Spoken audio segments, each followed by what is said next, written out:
Oh, no way. Hold up. Hey, before we grind, huge news. KFMK just dropped a friggin' nuke on us.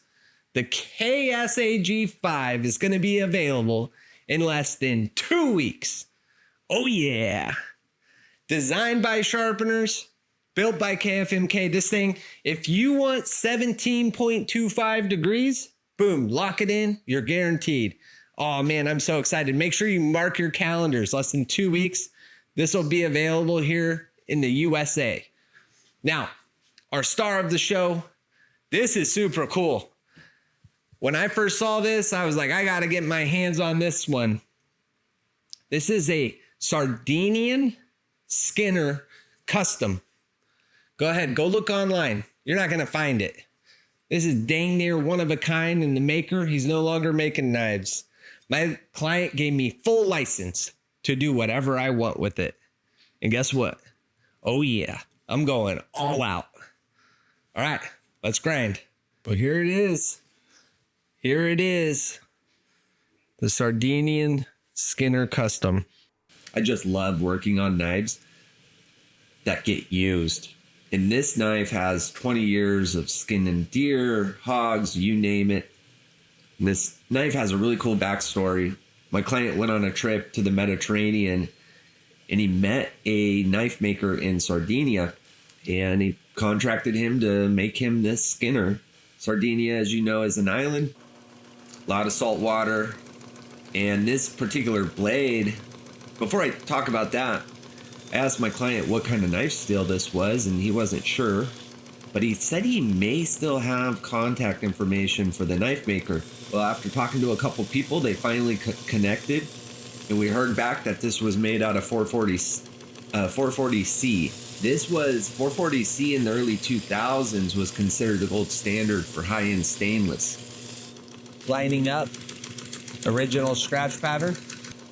You know, it's kind of like the super steel before super steels, or modern powder metallurgy steels.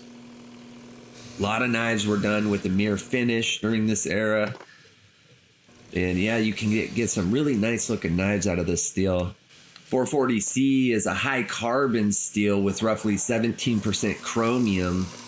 It's incredibly stain resistant, which is vital for a Skinner that will likely see run through a lot of blood and just, you know, live and work in high moisture environments. I always like to start out with the conditioning belt, just kind of get rid of some of those more subtle scratches, get a nice lay of the land, so to speak. And then grab a worn out belt like this Great 120 aluminum oxide belt. And then we're going to just start putting our own scratch pattern in and cover up all those scratches my customer had put on it. And I'm learning as I go. This knife had a couple valleys in it. It wasn't perfectly level, and you can see that here in these reflections. Not a big deal at the end of the day, you know, and if anything, it gives it character. I'm not trying to run over the work the knife maker put on this. Obviously, one of my client's favorite knives, and he's used it with no issue for 20 years, so not a big deal. We got to get rid of a little bit of droop at that little hanging piece down by the heel. Just tapped at it. Gets knocked off real quick, real easy. And then boom. Time to condition. My favorite belts, the non-woven. These things are amazing. They're embedded with aluminum oxide. And they really clean up these knives really nicely. You probably noticed the handle. I don't know how to pronounce the name, Mouflon, but essentially this is it's like a ram's horn handle. Don't get to see that very often. These Rocky Mountain terrain mammals are known as the ancestor of all modern sheep. How cool is that? Something else interesting is the ram's horn is actually the same material our fingernails are made out of. When you sand or buff horn, it's supposed to smell like burnt hair. I wasn't trying to practice or I've never messed with it before, so I didn't touch it on this knife. It looked really good as is. You know, maybe you could get a little bit more of a polish on it. I don't know. But do you want a polish on a knife that you're skinning? Probably not. Prior to this blade coming to the shop, I didn't know much about Sardinia. In fact, I didn't realize it was so mountainous. You have giant crags all throughout the islands. Probably saw a couple photos here in the video. Really cool culture. One of the oldest knife making cultures in the Mediterranean, a matter of fact. Another cool fact, a knife in Sardinia isn't just a tool. It's considered an extension of the hand. Historically, a man wasn't considered fully dressed without his knife. Oh yeah, it's time to start working on that edge. The finish turned out really good. I'm happy with it. Grit 120 ceramic. We've got the new KFMK KSAG 5.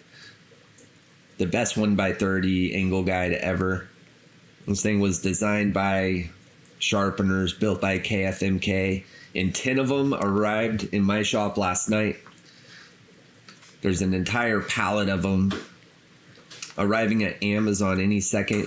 They could be there right now for all I know. They're going to take about a week to run through that distribution network. So keep your eyes out. I'll be posting videos, announcements as that information comes in on availability. I know a lot of people want to get their hands on them. You're going to want to act fast because there's only so many on the first delivery.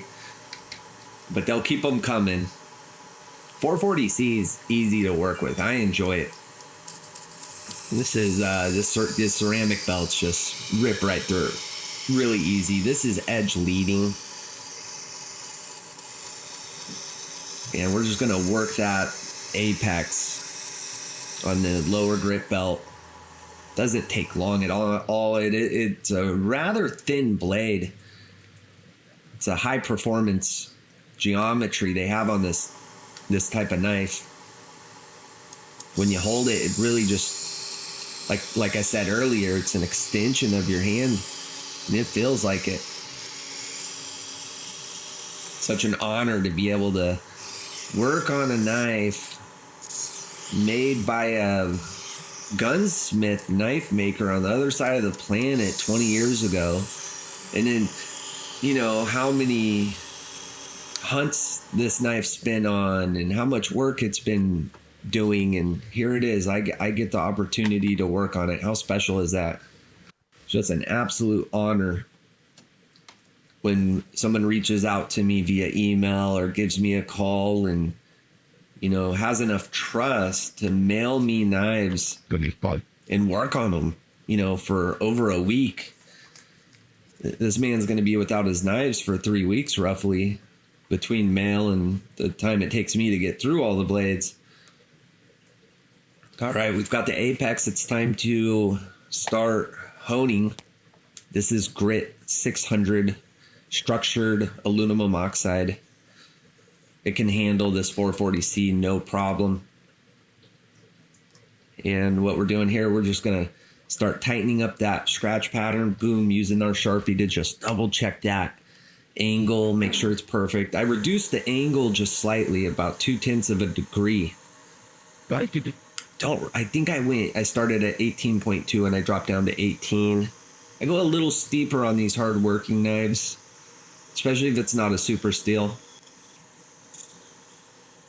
And what I'm doing is I'm thinning the burr. I'm trying to create an apex under the plastic steel that may have been created when we were on a ceramic Grit 120. And then just moving up the progression, still -0.2 from 18.2 to 18 degrees. And we're just removing those deep scratches. So I'm going to put a near mirror polish on this thing. The edge was so mirrored and polished after the fact. The next day, I actually went in and went back and hit it with Grit 600 and then just removed the burr. So I left some toothiness. I was actually, you'll see in a minute, I have a hard time even getting bite on the U-line paper. And I started thinking about it. And I think we should, for a skinner, we should have some level of toothiness. Even though, it's not like trying to cut a tomato skin, we still don't want our client to be in there struggling at all. But for this first run, this video, I did put a very high finish on the blade. This is pretty cool. I'm doing edge trailing on a leather belt. You got to put a lot of pressure down by the spine of the knife and just barely kiss. See how it tried to pull it right there? But if you put that pressure at the spine and just kiss the apex, we're back to, on this, we're at 18.5, a little higher than what we started with. And boy, it's just the burr removal champion. Got in right there real quick and easy.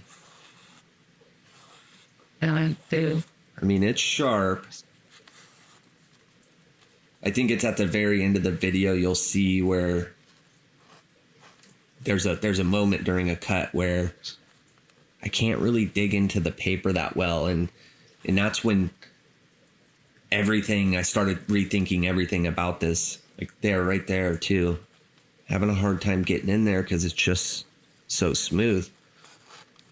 And this U-line model is about to become famous. Stupid.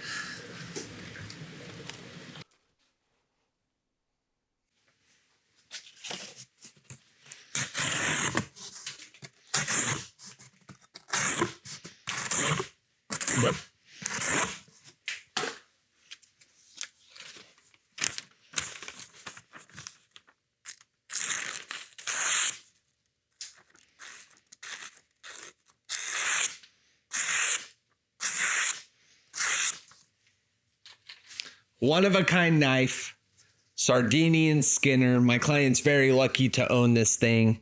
Ram's horn handle, 440C. Absolutely beautiful. You saw how it just shredded all that cardboard and then the thin U-line paper. Real world cut test material. Not a fishing line, my friends. My client, he invited me on a hog hunt